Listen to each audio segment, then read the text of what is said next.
We're gonna pick up right from where we left off at, and I was talking about the book Dutch 2, Angel Revenge, by a guy named Quan, and came through Terry Wood Presents. And I was getting to the line, and the line that she said before she killed this character: "You hiding behind God because you're scared to be the devil." Come on, man. Come on.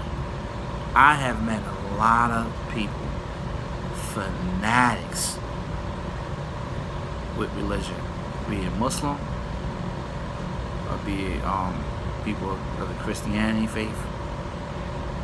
And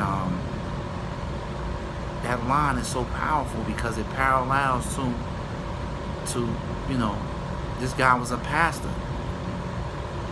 He was sleeping with underage girls because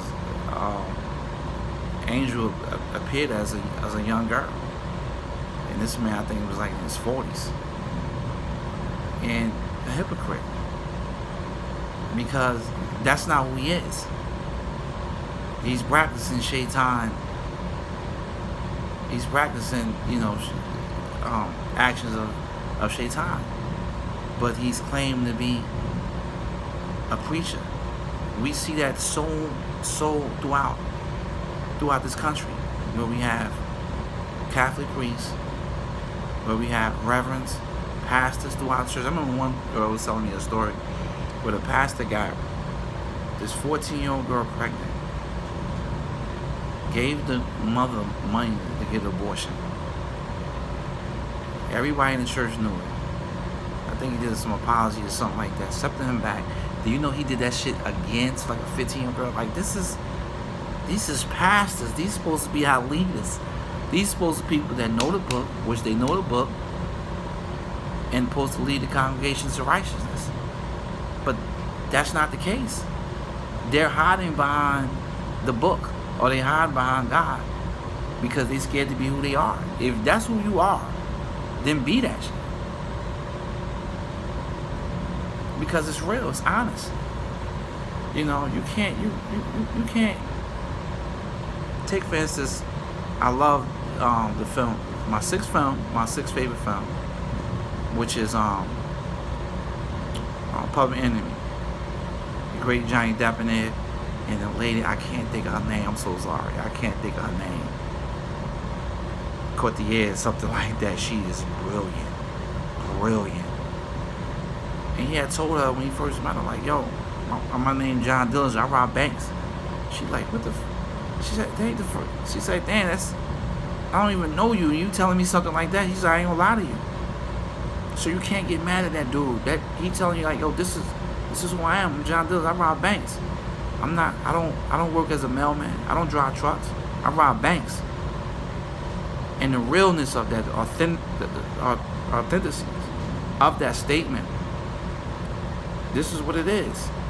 But you got people to these days, it's not like that. They're actually living really, really foul and hiding behind, like I said, the priest, the preacher, the imam. Man, people be doing some foul things, man. Like I said, I had a couple females come in my life, and when I tell you they was fanatic, there's one sister, she was a fanatic on the deen.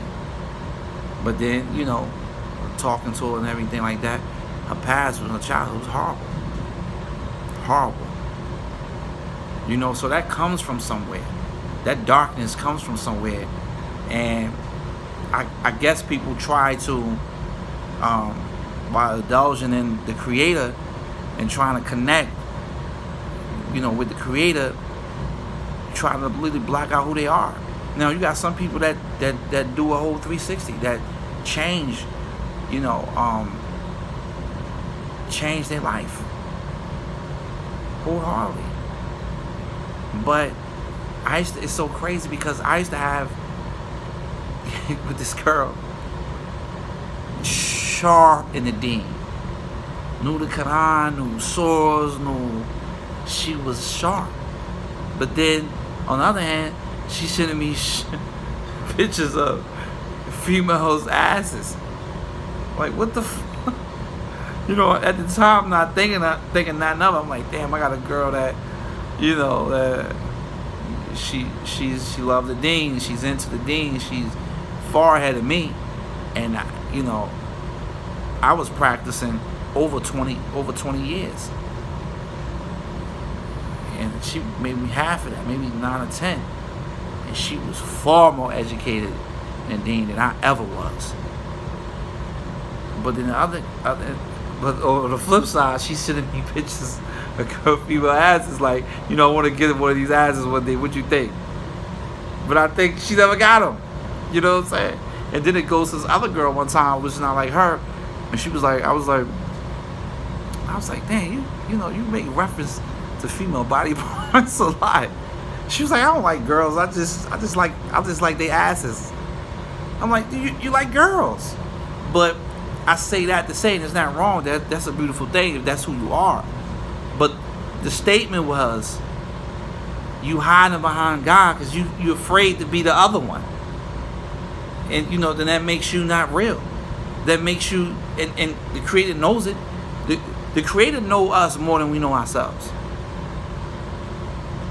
So we could fake, we could be scholars. But if it's not who you are, then that's some fake shit. Because they always said, you are, the real you is when you're by yourself. 100%. The real you when you're by yourself.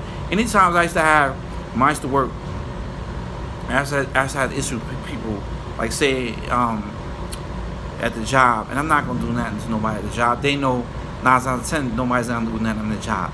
But say when I was living in the South, I see them at Walmart, and it's a totally different conversation. It's a totally different energy because they by themselves. They're alone. That's the real them. Because some people could you have an issue with, and they be like, what? They're a real one. They're a real one because who you seen them around 1 million people? They like that by themselves. That's a real one. And to me, that's what I get from this, this quote. Because you can hide and be something that you're not, but somebody real is going to be able to see through that shit. Like, yo, that's not who you are. You're pretending to be somebody you're not. Be that person. If as a girl, if you like girls, you like girls. As a guy, if you like guys, you like guys. That's your thing. Be that person.